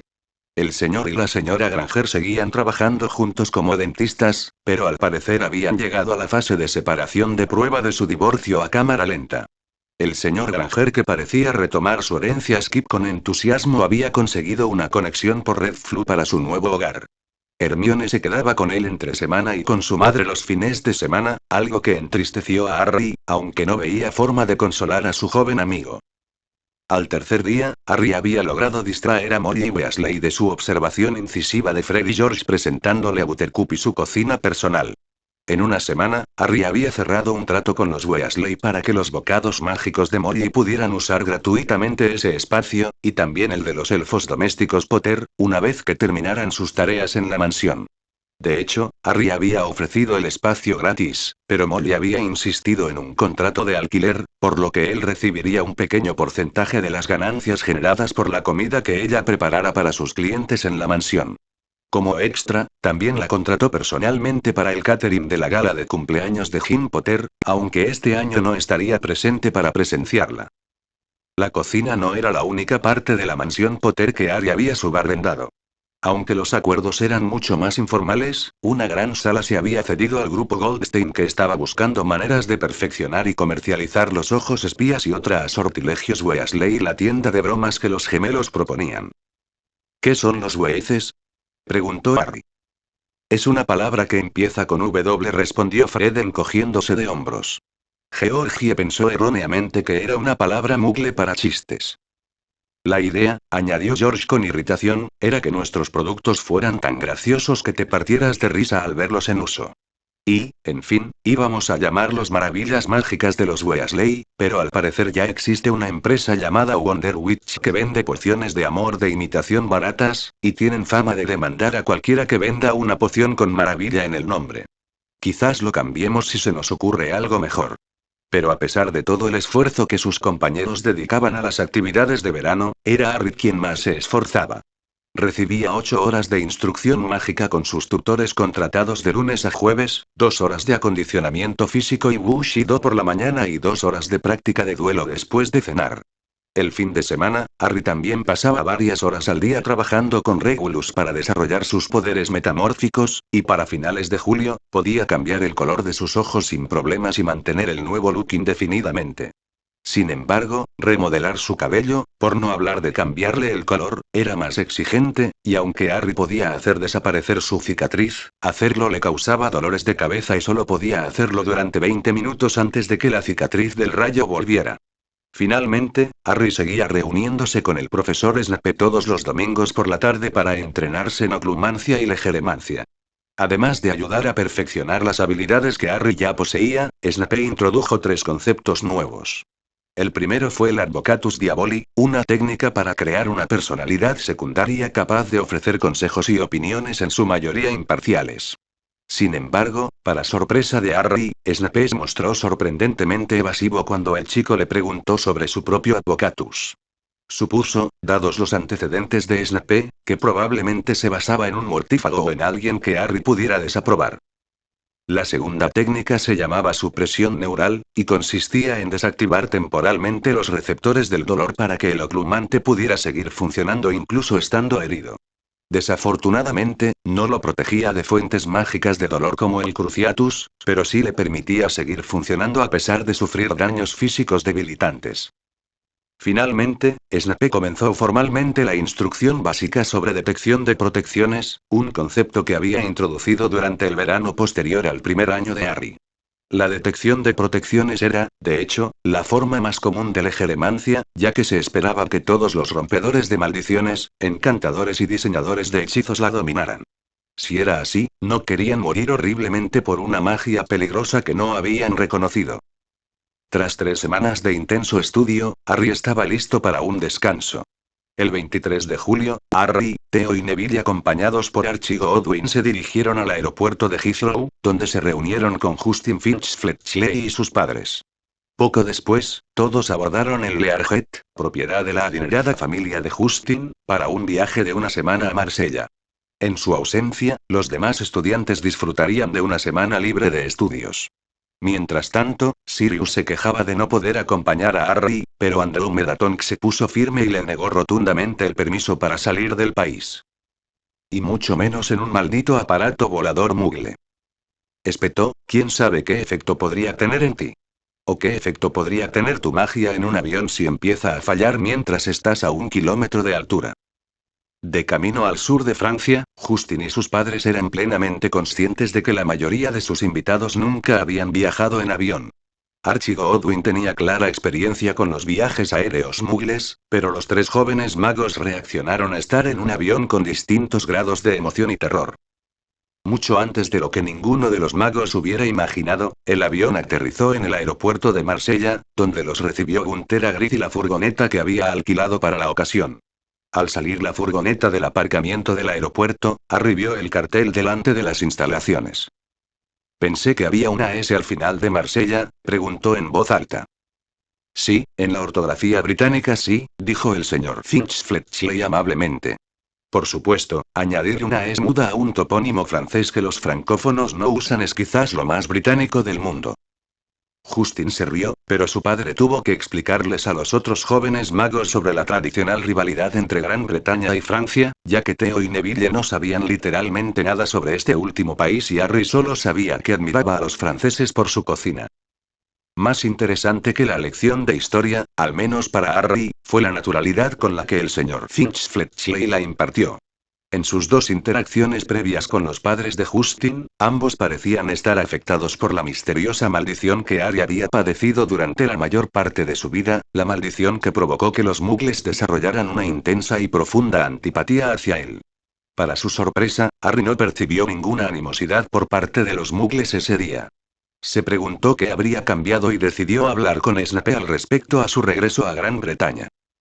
Durante los siguientes días, el grupo se alojaría en la granja, nombre que Blaise le daba a la mansión rural ubicada en los terrenos del viñedo francés de su familia, a pocos kilómetros de Marsella. Aunque no era tan impresionante como la mansión Potter o la mansión Longbottom, la granja contaba con un número excesivo de habitaciones para invitados. Una vez instalados para la estancia de una semana, el grupo se reunió en la planta baja para almorzar, seguido de una excursión por la tarde a una playa privada en la Riviera. La natación fue excelente y, como Blaise había prometido, incluso hubo windsurf, algo que Harry dominó con bastante destreza. Esa noche, después de cenar, mientras los adultos presentes se reunían alrededor de una mesa de juego para jugar al bridge durante unas horas, Blaise llevó a sus amigos a una casa de huéspedes que había sido protegida para que la tecnología funcionara correctamente. Justo afuera había una antena parabólica conectada a la pantalla de televisión más grande que Harry había visto en su vida y, por supuesto, la única que Neville y Theo habían visto.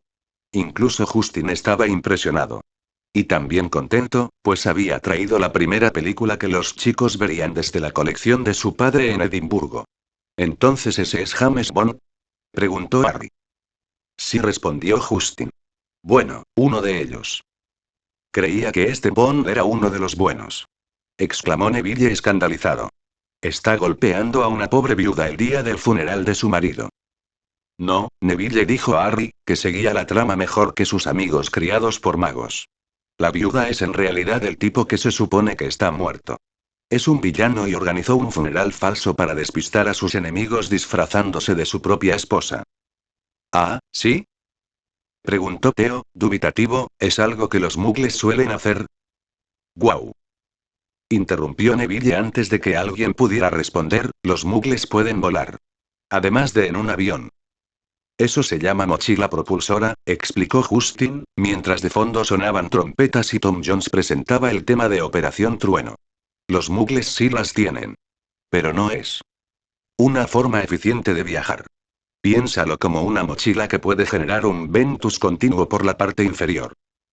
Pero aunque los invitados criados por magos estaban asombrados e impresionados con su primera película de James Bond, estaban completamente desconcertados y confundidos por la elección de Blaise para una continuación. Monty Python y el Santo Grial. ¿Qué es un alce? Preguntó Neville. Una criatura grande parecida a un alce que se encuentra en Escandinavia y América del Norte, respondió Justin. Seguro que parece que hay muchos de ellos en una historia sobre el rey Arturo, dijo el Gryffindor. En realidad, no hay alces en la película, explicó Blaise. Ni llamas. Eso es lo que la hace divertida. Neville y Theo se miraron el uno al otro. Te creo, dijo Theo. Lamentablemente, mientras Justin y Blaise se rieron durante toda la película, Theo y Neville nunca parecieron captar el humor absurdo de Monty Python, aunque sí se quedaron con la impresión de que el travestismo era mucho más común entre los muggles de lo que jamás imaginaron. En cuanto a Harry, al principio estaba tan desconcertado como sus dos hermanos, hasta que el caballero negro dijo he tenido peores. En respuesta a la pérdida de un brazo. Y entonces, algo hizo clic en su cerebro y se rió a carcajadas. Antes de terminar su viaje a Marsella, Harry veía todos los vídeos de Monty Python que Blaise Zabini poseía, algunos de ellos 2 veces. 28 de julio de 1994 Hotel St. Germain París, Francia. La noche del 27 de julio, Harry y sus compañeros viajaron en traslador a Le Quartier Magique, en pleno corazón de París, y se alojaron en el lujoso hotel mágico Hotel St. Germain. El St.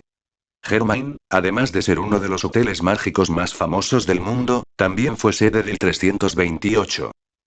Abierto de París, la primera competición europea de duelo de la temporada, abierta a duelistas novatos. La condesa Zabini había alquilado varias suites del hotel para sus huéspedes. Temprano a la mañana siguiente, Harry y Justin bajaron a registrarse en una mesa bajo un gran cartel que decía Liga Europea de Estudiantes, clase principiante. Según los cálculos de Harry, había unos 50 niños de toda Europa, de entre 12 y 16 años, compitiendo esa mañana. Y, por lo que Harry podía ver, casi todos, incluso los más jóvenes, llevaban más tiempo batiéndose en duelo que él y Justin. De repente, el debut de Harry amenazaba con convertirse en una experiencia más abrumadora de lo que había imaginado inicialmente. Las preliminares eran relativamente desestructuradas y constaban de 2 componentes. Durante las 2 primeras horas, todos los novatos realizaban las pruebas obligatorias, que consistían en que cada concursante demostraba todos los hechizos de la lista aprobada que dominaba ante un panel de 6 jueces. En el caso de Harry, eso significaba demostrar todos los hechizos. Regulus había sido irritantemente minucioso en ese punto.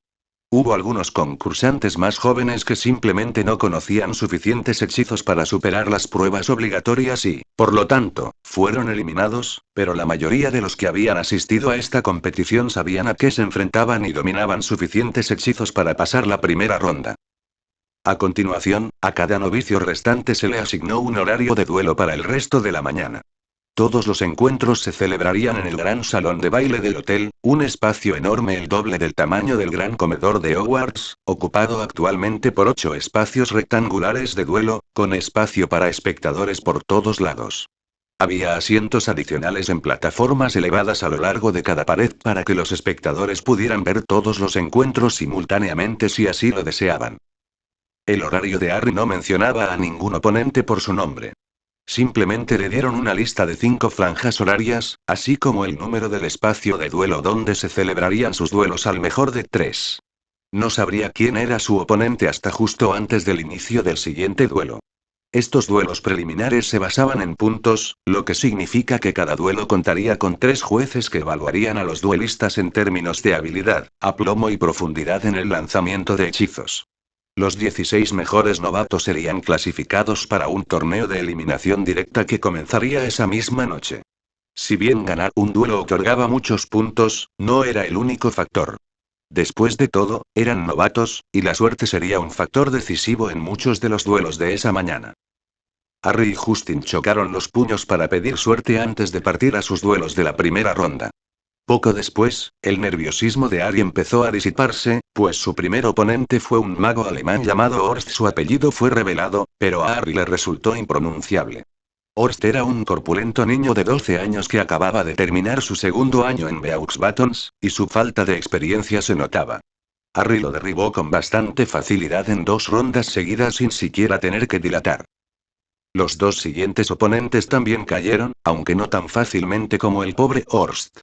Pero entonces, en su cuarto combate, Harry encontró a su primer oponente de verdad, Albert Jaxley, quien acababa de terminar su cuarto año en Durmstrang. Al parecer, el menor de los 2 hijos de Corvan Jaxley era bastante activo en los duelos en la escuela, pero nunca antes había tenido la oportunidad de competir. Para recuperar el tiempo perdido, Albert se lanzó a por Harry agresivamente en cuanto comenzó el duelo y, tras una furiosa contienda de 45 segundos, se convirtió en la primera persona en desarmar a Harry desde que empezó el día, derribándolo al suelo en el proceso. Con una sonrisa burlona, le devolvió la varita a Harry. «Vamos», dijo con una risa maliciosa, seguro que Hogwarts puede hacerlo mejor. Luego, regresó a su extremo de la pista de duelo, donde su hermano mayor, Giles, le dio una palmadita alegre en la espalda. Harry entrecerró los ojos y se giró para dirigirle a Archie una mirada significativa. Su entrenador suspiró y asintió como si le diera permiso. Harry regresó a su posición inicial, pero solo después de activar sin decir palabra el escudo abierto en la punta de su varita. 15 segundos después, Albert Jaxley yacía boca arriba preguntándose qué había sucedido, y no le fue mucho mejor en la ronda de desempate, que también terminó con una victoria decisiva para Harry. Dijo Theo mientras Harry bajaba de la plataforma de duelo. No está muy contento, ¿verdad? Harry miró hacia atrás y notó que el joven Jaxley lo miraba furioso. Se encogió de hombros. PFFT. El hijo de un mortífago está enojado conmigo. Como si eso nunca hubiera pasado antes. Más tarde, tras despachar a su último competidor, Harry y sus amigos regresaron al salón para el anuncio de las llaves del torneo de novatos que se celebraría esa noche. Después del almuerzo, las instalaciones se dedicarían a los duelos obligatorios y preliminares de la clase abierta junior, y el torneo de esa clase se celebraría el viernes por la noche. El viernes por la mañana y por la tarde se celebrarían los duelos obligatorios y preliminares de la clase abierta de adultos, y las finales de ese grupo el sábado por la mañana. El torneo de clase mundial estaba programado para el sábado, pero no tendría duelos obligatorios ni preliminares. En su lugar, los 32 duelistas de clase mundial estarían allí porque habían tenido un buen desempeño en torneos anteriores como para merecer una invitación. Mientras los 2 chicos y sus amigos esperaban pacientemente, un corpulento mago francés se acercó a un atril y lanzó el encantamiento sonoro para anunciar los resultados. Pero mientras Harry intentaba escuchar al anunciador, se distrajo de repente al ver a Blaise visiblemente tenso a su lado. Miró a su amigo, que miraba a un lado, y cuando Harry miró en la misma dirección, se dio cuenta de quién había llamado la atención de Zabini. Era un grupo de adolescentes charlando en francés. Una en particular también llamó la atención de Harry, una adolescente extraordinariamente atractiva, de unos 16 años, con cabello rubio plateado. Miró a su alrededor antes de decirles algo a sus amigas y luego reírse con coquetería. ¿Amigo tuyo?, preguntó Harry en voz baja. Blaise hizo una mueca. Una conocida. Fleur de la Cour, de Beaux Batons. Competirá en la clase abierta más tarde. ¿Ella es buena? El otro chico dudó. ¿En duelo? Es muy buena duelista, pero no ha logrado entrar en la clase mundial. Me sorprende que esté aquí hoy, para ser sincero. Ah. Preguntó Harry antes de bajar las gafas para mirar a Blaise significativamente por encima del marco. ¿Algo más que puedas contar sobre ella? Blaise hizo una mueca. Luego, fingió toser en su mano mientras susurraba. Domingo por la noche. Harry asintió. El domingo cumpliría 14 años, y la condesa Zabini iba a celebrar una pequeña fiesta en la granja en su honor. Más tarde, al terminar la fiesta, le haría a Harry una lectura privada de cartas del tarot, la segunda que le hacía la misteriosa bruja. Según Blaise, si le gustaba lo que veía en su futuro, la condesa compartiría con Harry todos, o al menos algunos, de los secretos que Blaise le había ocultado desde el día en que se conocieron. Al parecer, uno de esos secretos involucraba a Mademoiselle Fleur de la Cour. Se volvió hacia la chica en cuestión y se apuntó mentalmente ver algunos de sus duelos preliminares. Pero antes de que pudiera preguntar nada más, Harry oyó el nombre de Justin como sexto cabeza de serie en el torneo de novatos. El joven Slytherin no reconoció ninguno de los nombres que se anunciaron a continuación, y se preguntó si se le había pasado por alto antes, o peor aún, si de alguna manera no había pasado el corte a pesar de un total de 15 rondas con solo una derrota. Finalmente, el anunciador anunció a Albert Jaxley como segundo cabeza de serie. Y a Harry Black como primero. Aunque creía haber tenido un buen desempeño en las preliminares, el chico se quedó atónito con el anuncio y se sorprendió cuando todos sus amigos se congregaron a su alrededor para celebrar con gritos de alegría. Archie se acercó y le dio una cálida palmada en el hombro. Bien hecho, Harry. Estoy muy orgulloso de ti. Yo también, dijo una voz cercana y familiar. Y me alegro doblemente de haber llegado justo a tiempo. Harry se giró en shock. Era Sirius Black, quien se adelantó para abrazarlo. Sirius. ¿Cómo llegaste aquí? Exclamó Archie sorprendido. Con una sonrisa, Sirius señaló por encima del hombro a un exhausto pero optimista Bobby Latimer que estaba parado justo detrás de él. Mi secuaz me trajo. Dijo Sirius con una amplia sonrisa. ¿Puedes creer que no se le ocurrió mencionarme hasta ayer que tenía coche y sabía conducirlo? Harry se quedó atónito y se giró hacia el joven Hufflepuff. Espera, viniste en coche desde Londres. Bobby asintió y bostezó. Sí. Tuve que pedirle prestado el Ford Fiesta a mi madre.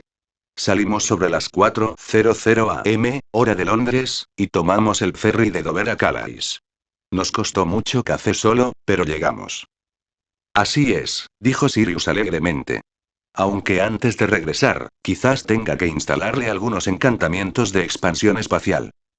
Los ojos de Bobby se abrieron cómicamente al pensar en su excéntrico jefe lanzando algunos hechizos altamente ilegales en el auto de su madre Muggle, pero Sirius ya se había vuelto hacia Harry. Puede que no pueda trasladarme, aparecerme o incluso volar a París, pero nunca dejaré de buscar la manera de estar aquí para ti. Harry se quedó sin palabras, pero finalmente, una amplia sonrisa se dibujó en su rostro. ¿Así es tener un padre? Pensó. Entonces, la madre de Blaise dio un paso al frente. No creo que nos hayan presentado, Lord Black, dijo con un refinado acento italiano. Soy Serena Zabini. Sirius se giró hacia la bruja y su rostro se sonrojó levemente. Sirius Black, dijo con voz ronca, inclinando la cabeza antes de tomar la mano de la mujer y besarle los nudillos con galantería. Enchanté. Ni hablar de interrumpir esta conmovedora reunión, Sirius, dijo Archie. Pero el salón se está vaciando para las preliminares de la clase abierta. Harry y Justin tienen unas horas antes de que empiece su torneo. Quizás puedan refrescarse un poco y luego podemos continuar comiendo. Seguro que los niños se mueren por saber cómo fue pasar horas en la A1 en un super mini prestado, pero puedes agasajarlos mientras comemos. Se volvió hacia la condesa. Condesa Zabini, ¿sería tan amable de acompañar a los jóvenes arriba? Por supuesto. Hasta luego, Lord Black. Estoy deseando que llegue, Condesa Zabini. Sirius se volvió hacia su chofer. Latimer, sígueme con los niños. Seguro que pueden encontrarte un sofá donde pasar unas horas. El resto del grupo siguió a la condesa fuera del gran salón, con Archie y Sirius cerrando la marcha. Se demoraron lo justo para no oírlos, y Archie se acercó a su hermano. Antes de que se deje llevar por su irresistible tendencia al libertinaje, Lord Black, ¿sabe que la encantadora condesa Zabini ha enterrado a 7 maridos? Los ojos de Sirius se abrieron de par en par por la sorpresa. No lo era, y te agradezco el chisme. Aunque supongo que podría haber peores maneras de morir. El hermano menor resopló. Siempre y cuando hagas testamento antes de la primera cita, supongo. Cambiando de tema, ¿por qué decidiste ir a París en coche? Vine a ver a mi ahijado patear traseros en la cancha de duelo, por supuesto. El metamorfómago miró a su hermano mayor y arqueó una ceja hasta que Sirius continuó. Y ayer recibí noticias. Probablemente no tengan nada que ver con nosotros, pero me puso nervioso, así que empecé a despotricar sobre si alguien más tenía alguna sugerencia para llegar aquí sin magia. El joven Latimer sugirió que podía llevarme. Sirius rió. Creo que le preocupa que elija a Mitchell antes que a él, así que quería demostrar que un nacido de Muggles podría serle útil a un viejo sangre pura como yo. Archie frunció el ceño. Espera. No sabes conducir. Me parece recordar que mamá me gritó por ello en algún momento. No, solo una moto. Y para eso, solo necesitas saber cómo encenderla y apagarla, y si no, simplemente finges que es una escoba. Parecía pensativo mientras de repente se preguntaba qué había pasado con su vieja moto y sidecar. Ah. En fin, ¿cuál fue la noticia impactante? Sirius metió la mano en su chaqueta y sacó el profeta de la mañana anterior, que le entregó al otro hombre. Ya estaba abierto en la página de la sociedad. Vaya, vaya, vaya. Murmuró Regulus Black, disfrazado. Ya veo por qué te llamó la atención.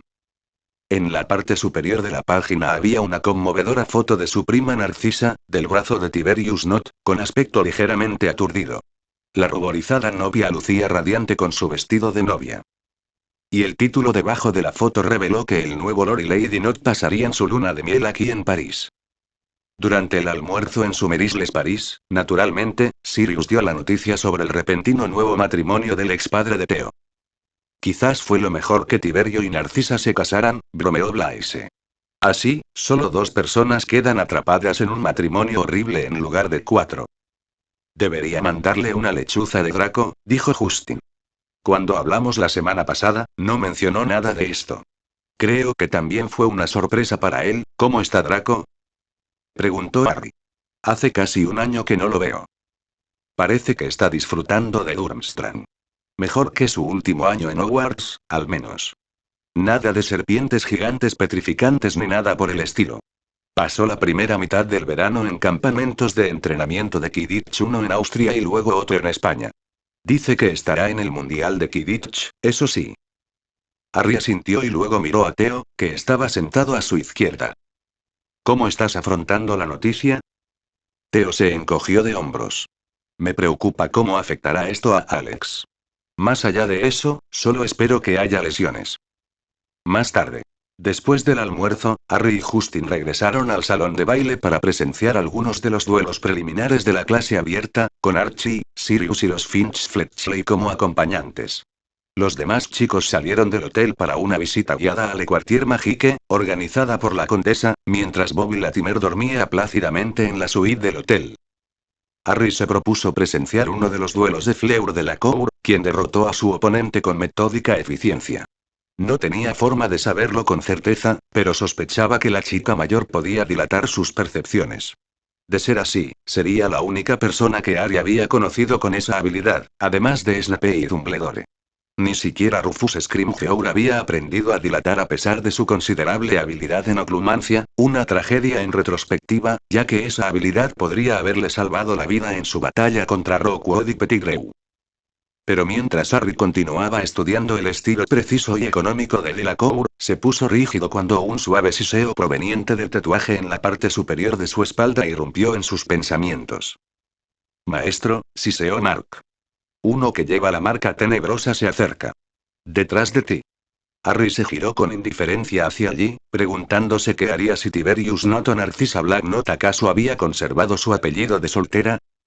Se acercarán sigilosamente a él. Sin embargo, no eran ellos.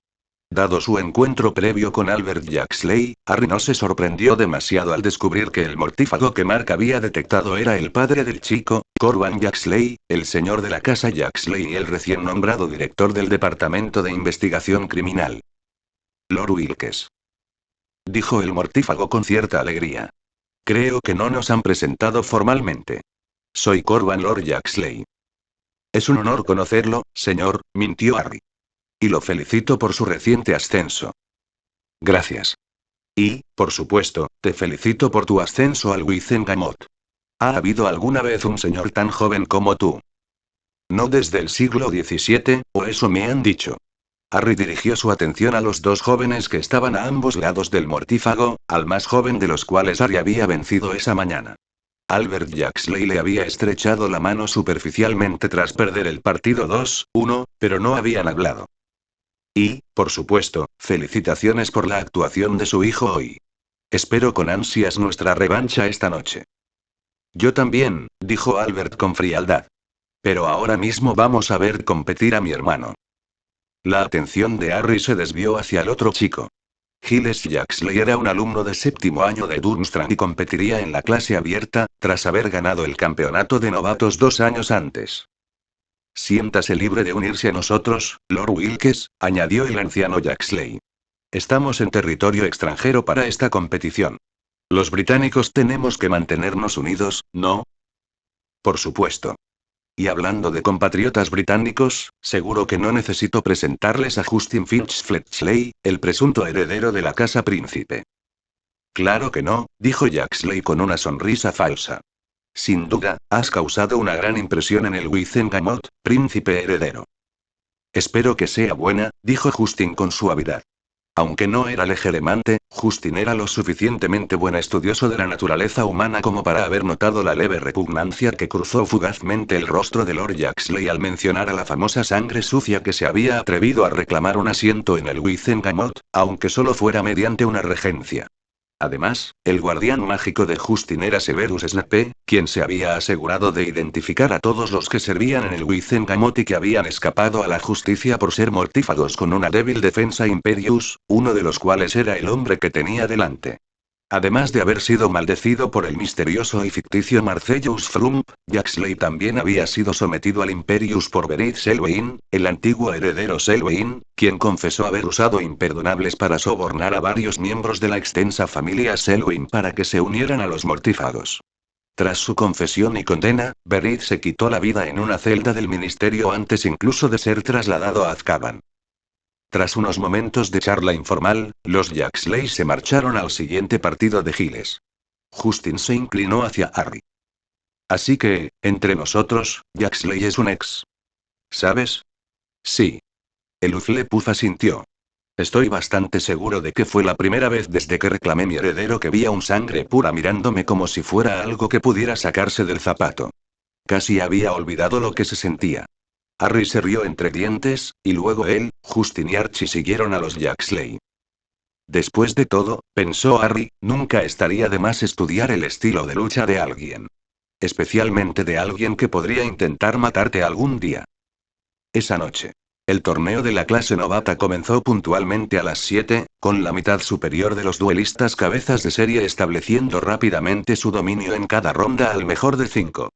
La única sorpresa en el cuadro inicial fue cuando la 10ª cabeza de serie, una feroz chica de Beaux Batons llamada Amaya Vidarte y Villalobos, quien corrigió intencionadamente al locutor diciéndole que no era española sino vasca, derrotó a la 7ª cabeza de serie de Durmstrang en 3 rondas consecutivas.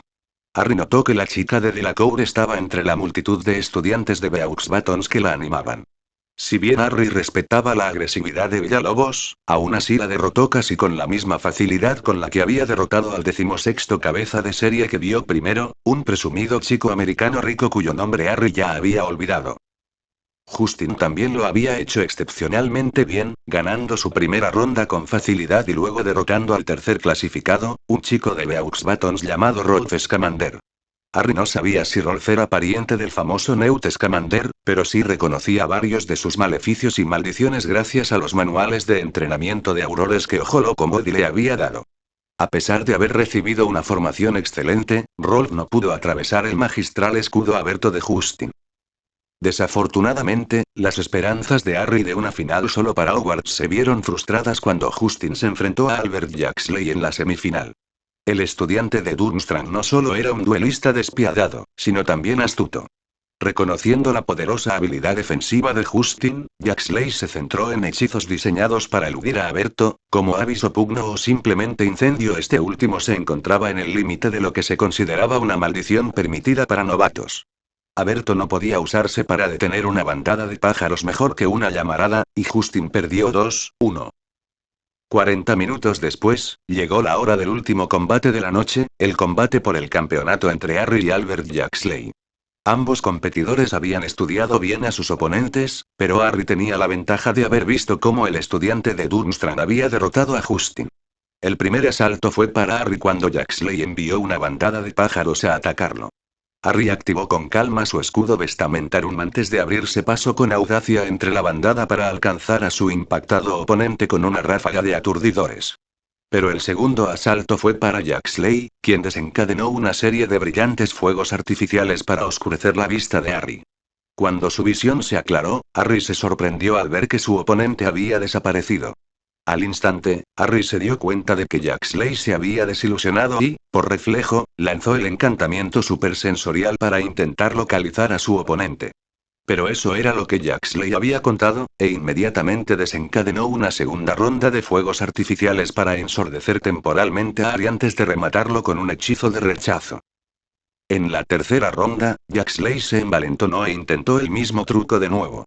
Solo que esta vez, al encender sus fuegos artificiales, se sorprendió al ver que Harry también se desilusionaba, y el público pudo ver a dos duelistas invisibles, cada uno de pie en silencio mientras esperaban a que el otro realizara el primer ataque, lo que haría visible al atacante. Tras casi 30 segundos, Harry dio un paso a la izquierda con cuidado y susurró de nuevo el encantamiento del encantamiento supersensorial, pero tan bajo como pudo, asegurándose de que Jaxley lo oyera. Jaxley volvió a encender una ronda de fuegos artificiales para ensordecer a Harry, pero como esta vez no había lanzado el encantamiento supersensorial, los fuertes estallidos no le afectaron. En cambio, Harry lanzó una ráfaga de aturdidores directamente a la masa de fuegos artificiales, uno de los cuales impactó a Jaxley. La cuarta ronda duró 6 minutos, bastante tiempo para un duelo de novatos. Jaxley había usado principalmente hechizos de fuego que Harry no podía parar fácilmente, por lo que el joven Slytherin dedicó más tiempo a esquivar que en ninguno de sus duelos anteriores. Entonces, Jaxley vio una oportunidad y disparó un Aguamenti y un Glacius en rápida sucesión, haciendo que Harry resbalara en el hielo conjurado y cayera. Jaxley lo fulminó con un conjuro de desarme antes de que pudiera ponerse de pie. Frustrado, Harry pidió un tiempo muerto mientras el árbitro desaparecía el hielo que aún cubría el suelo del duelo, y bajó de la plataforma para consultar con su entrenador. ¿Sugerencias?, preguntó el muchacho secamente. Ninguno, dijo Archie rotundamente. Lo estás haciendo todo bien, Harry, y estás empatado con este chico mayor que tú y que lleva más tiempo batiéndose en duelo que tú. El hombre se inclinó hacia él y susurró. Y fue criado por un mortífago que había sido Auror antes de unirse al Señor Tenebroso. No vine aquí a perder, espetó Harry. Y no te digo que lo aceptes. Solo digo que no veo cómo podrás superarlo con las habilidades que te he enseñado, porque, salvo a Berto, él ha aprendido las mismas lecciones. Estoy increíblemente orgulloso de tu actuación de hoy, Harry. Pero lo único que te pediré es que lo hagas lo mejor que puedas. Harry hizo una mueca. Eso fue completamente inútil. Ojalá Moody estuviera aquí. Archie rió entre dientes mientras Harry se giraba y volvía a subir a la plataforma de duelo para la ronda final, donde el ganador se lo llevaba todo. Se detuvo para mirar a la multitud, donde todos sus amigos, junto con Sirius, seguían animándolo. Para su sorpresa, la chica de la Cour estaba en las gradas sentada justo detrás de Blaise y la condesa, observándolo con gran atención. El chico se giró hacia su oponente, respiró hondo y adoptó su postura de duelo. Y a la señal del árbitro, comenzó la ronda final. Esta vez, Harry decidió arriesgarse. Inmediatamente disparó un Abyss. Seguido al instante por un segundo Abyss y luego un tercero. Jaxley se lanzó Vestamentarum al instante, por lo que no recibió daño de las aves atacantes, pero se sorprendió al ver que de repente había tantas aves a su alrededor que no podía ver a Harry en absoluto. Con un gruñido, disparó un finite superpoderoso que ahuyentó a todas las aves a su alcance, pero se sobresaltó cuando su visión se aclaró y vio a dos Harry Blacks en el extremo opuesto de la platier. La defensa doppelganger era un encantamiento legal para duelos, pero rara vez se usaba porque, por lo general, el doppelganger podía, como mucho, realizar acciones simples a menos que el conjurador se mantuviera quieto y se concentrara en dirigir actividades más complejas. Así que fue muy inesperado ver a Black y a su duplicado, este último guiado por una corriente de pensamiento secundaria que Ari había abierto, lanzando hechizos tan perfectamente al unísono que Jaxley no pudo distinguir cuál era el real. Mientras los dos Harris le lanzaban aturdidores simultáneos con la separación justa para que Jaxley solo pudiera esquivar uno, el estudiante de Durmstrang dudó un milisegundo. Entonces, saltó, lanzando un Ventus justo debajo de él. La ráfaga de aire de su varita lo impulsó hacia arriba, y dobló las piernas para que los aturdidores gemelos pasaran por debajo, fallando por poco. Para mayor frustración de Harry, Jaxley disparó un aturdidor a la persona de la izquierda, que resultó ser el duplicado. El doble de Harry desapareció mientras el verdadero Harry lanzaba desesperadamente una lluvia de hechizos. Pero al caer al suelo, Jaxley se agachó y rodó rápidamente para esquivar los ataques. Luego, se incorporó sobre una rodilla y atacó a Harry con una maldición de piernas unidas, dirigida a baja altura, por debajo de sus defensas. Harry intentó esquivarla, pero la maldición apenas le dio en la espinilla, lo cual fue suficiente. Las piernas del chico se estrellaron, paralizadas, y el impulso lo hizo inclinarse precariamente y caer hacia adelante. Jaxley exhaló profundamente y luego sonrió con suficiencia. El pegar piernas requería una contramaldición especializada, e incluso si Black la supiera, la contramaldición tardaba aproximadamente 3 segundos en lanzarse. Una de las condiciones de victoria en un duelo competitivo era derribar al oponente al suelo de tal manera que no pudiera ponerse de pie en 5 segundos. No es que Black tuviera ni siquiera 5 segundos. Si perdía tiempo con la contramaldición, estaría indefenso ante el hechizo final de Jaxley. Además, las reglas prohibían el uso de hechizos mientras se estaba tumbado boca abajo, y una vez que el pecho y el estómago de Harry tocaban el suelo, no podía lanzar un hechizo legalmente sin arriesgarse a la descalificación. Había estado reñido, pero este duelo había terminado. Casi. Mientras caía, Harry se dilató, pum, pum. Incluso en su máxima dilatación, la situación parecía desesperada. En aproximadamente un segundo de tiempo objetivo, caería de bruces, y entonces Jaxley lo remataría antes de que pudiera levantarse. Desesperado, la mente de Harry repasó a toda velocidad todas las estrategias de duelo que había aprendido de sus numerosos maestros. Pero nada de lo que Regulus le había enseñado lo sacaría de ese apuro, ni nada de lo que había aprendido de Moody o incluso de Remus Lupin, aunque no había pasado mucho tiempo aprendiendo del maestro de Wu Shido. Pero entonces, a pocos metros de caer de bruces, Harry recordó un solo fragmento de una conversación que había tenido con otro maestro Teo sin nombre. Varias semanas antes. ¿Y entonces explícame qué sentido tiene esto? Preguntó Harry mientras resoplaba e intentaba quitarse el sudor de los ojos. Estaba tumbado casi horizontalmente, apoyado solo en la mano izquierda, ya que Teo había decidido añadir flexiones con una sola mano a su rutina de ejercicios. Cerca, Teo se lucía, impulsándose con fuerza desde el suelo con una mano mientras la otra estaba a la espalda. Mientras aún estaba en el aire, cambiaba de mano para sujetarse con la otra antes de caer al suelo. Lo hacía parecer irritantemente fácil. Se llama la técnica de la marea que fluye y retrocede, explicó Teo, haciendo que Harry pusiera los ojos en blanco. Si bien respetaba la importancia cultural del Wushido para quienes lo practicaban, la mayoría de los nombres poéticos y cursis que Teo recitaba para las técnicas le resultaban irritantes. Los muggles usan flexiones e incluso flexiones con una sola mano para fortalecer la parte superior del cuerpo, continuó Teo. Pero con la magia, podemos usarla para más. Al igual que una marea que llega a la orilla y luego retrocede, podemos usar nuestra magia interna para controlar y redirigir nuestro impulso, aprovechando la fuerza que nos impulsa en una dirección y usándola para impulsarnos en otra. Con eso, Teo cambió de técnica. Al caer, se agarró con la mano izquierda y se impulsó con aún más fuerza, formando un ángulo de 45 grados con el suelo. En la cúspide, aplaudió 3 veces antes de volver a caer, solo para cerrarse con la mano derecha y repetir el proceso. ¿Y eso sirve para? Gruñó Harry. Además de presumir, quiero decir. En ese momento, todavía intentaba hacer una flexión básica con una mano, y mientras bajaba lentamente, el brazo que usaba temblaba por el esfuerzo. Una vez que domines la técnica, te ayudará a esquivar. Si te mueves en una dirección, puedes cambiar de dirección al instante sin perder impulso. ¿Puedes hacer eso? La cara de Ari estaba ahora a unos 15 centímetros del suelo, y su brazo izquierdo temblaba sin control. Ja. Ojalá.